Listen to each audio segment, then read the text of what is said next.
నేపాల్లో నిరసనల నేపథ్యంలో అక్కడ చిక్కుకున్న ఏపీ వాసుల గురించి మంత్రి నారా లోకేష్ ఎప్పటికప్పుడు సమీక్షిస్తున్నారు. నేపాల్లో చిక్కుకున్న ఏపీ వాసులను సురక్షితంగా తీసుకొస్తామని చెప్పారు. అక్కడున్న తెలుగు వారి పరిస్థితిపై మీడియాతో మాట్లాడినారు మంత్రి నారా లోకేష్. గవర్నమెంట్కి చెందిన అర్జ శ్రీకాంత్ గారు అక్కడ కూర్చుని వాళ్ళు మొత్తం మానిటర్ చేస్తాం జరిగింది రియల్ టైం.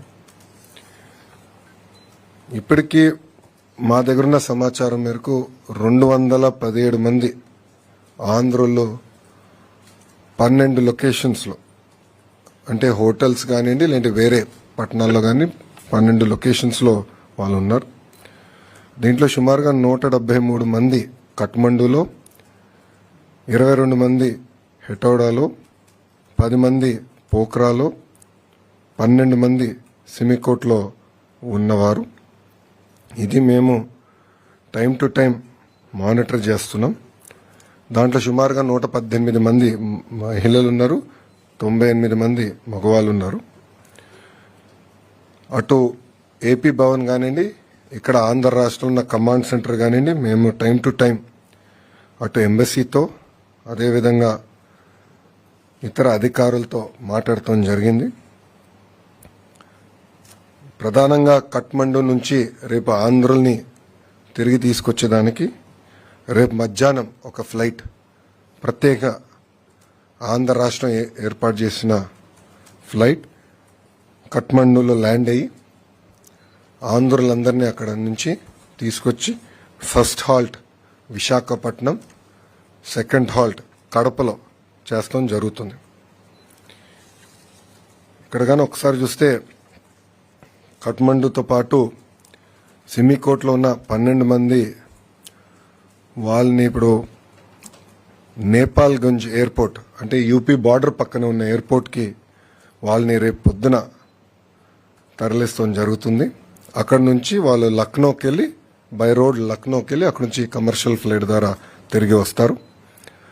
పోఖ్రాలో ఉన్న వారిని 10 మందిని రేపు పొద్దున ప్రత్యేక విమానం ద్వారా కఠ్మండూకి తీసుకొస్తాం.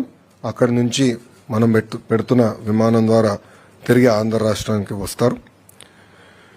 ఇంకొక 22 మంది హెటౌడాలో ఎవరైతే ఉన్నారో వాళ్ళు ఈరోజు రాత్రే రాక్సాల్ ఎక్కడైతే బీఆర్ బార్డర్ ఉందో అక్కడికి వెళ్తారు. వాళ్ళు బై రోడ్ వెళ్ళి అక్కడ ఆల్రెడీ మేము డిస్ట్రిక్ట్ మేజిస్ట్రేట్ వాళ్ళతో మాట్లాడటం జరిగింది.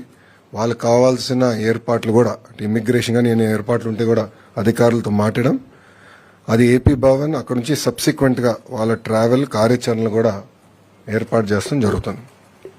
మళ్ళీ రేపు పొద్దున మేము 10ంటికి అందరం ఇక్కడ అసెంబ్లీ అవుతున్నాం రియల్ టైం గవర్నెన్స్ సెంటర్లో.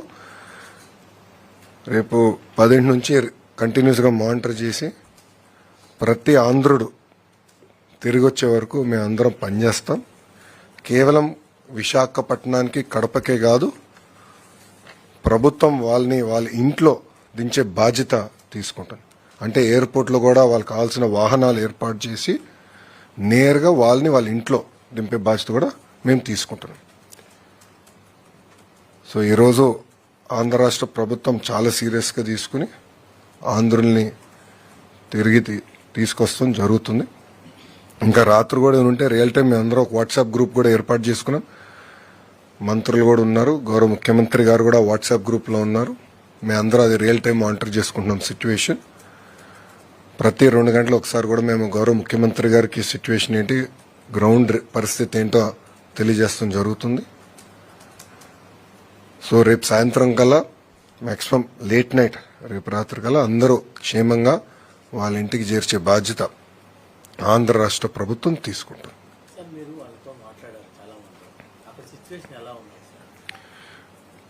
పొద్దున కొంచెం టెన్షన్గా ఉన్నారు అందరూ ఫస్ట్ రౌండ్ మాట్లాడినప్పుడు. సెకండ్ రౌండ్ మాట్లాడగల కొంచెం శాంతియుతమైన వాతావరణం నెలకొంది. ఆర్మీ వాళ్ళు కూడా వాళ్ళు చేయాల్సిన కార్యక్రమాలు చేస్తున్నారు. సో ఇప్పుడు ప్రశాంతంగా ఉంది అనేది వాళ్ళు చెప్పారు. కానీ వాళ్ళు వెళ్ళినప్పుడు కొంతమంది అయితే ఏకంగా బస్ స్టాండ్లో దాక్కునే పరిస్థితి, అప్పుడు బస్ స్టాండ్ కూడా తగలబెట్టారని వాళ్ళు చెప్తాం. ఒకరైతే ఏకంగా రోడ్డు పైన ఉన్న పరిస్థితి మొత్తం మాకు చూపించారు. అంటే రాత్రి షాపుల పైన జరిగిన దాడులు కానీ హోటల్స్ పైన జరిగిన దాడులు కానీ అవన్నీ కూడా వీడియో కాల్ ద్వారా వాళ్ళు మాకు చూపిస్తాం కూడా జరిగింది. సో ఒక మాటలో చెప్పాలంటే నిజంగా అందరూ చాలా భయపడ్డారు, చాలా ప్యానిక్ అయ్యారు. ఒక పక్కన వాతావరణం కొంచెం కామ్ అవుతాం, రెండోది ఆంధ్ర రాష్ట్రం నుంచి మేము అంటే 12 గ్రూప్స్ ఉన్నాయి కనుక 12 మందితో మాట్లాడి, కోఆర్డినేటర్ ఉన్నారు కదా, కోఆర్డినేటర్తో మాట్లాడి మళ్ళీ అందరితో కూడా మాట్లాడి మేమున్నాం, మీకు ఏమైనా ఇబ్బంది ఉందంటే ఇమీడియట్గా మాకు ఒక ఫోన్ చేయండి, ఒక మెసేజ్ పెట్టండి, we'll take it up seriously అని చెప్తాం కూడా జరిగింది. సో ఆ ప్యానిక్ రియాక్షన్ లేకుండా మేము చూసుకున్నాం.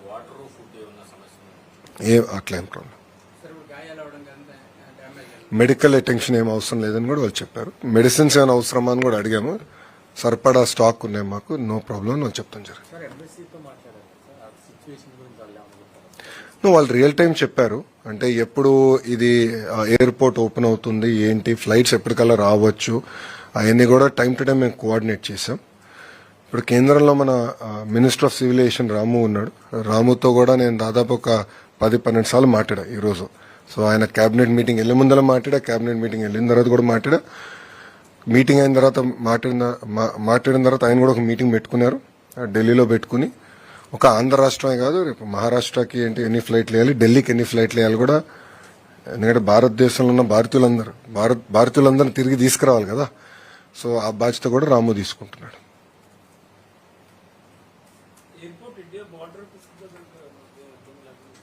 సార్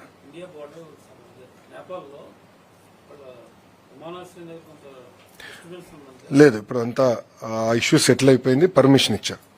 సో అందుకే రేపు మధ్యాహ్నం కదా మనం ఫ్లైట్ వెళ్తుంది మన వాళ్ళు వైజాగ్కి. ఇంకా ఐ థింక్ అక్కడి నుంచి 2.5 గంటల ఫ్లైట్ మనకి వైజాగ్.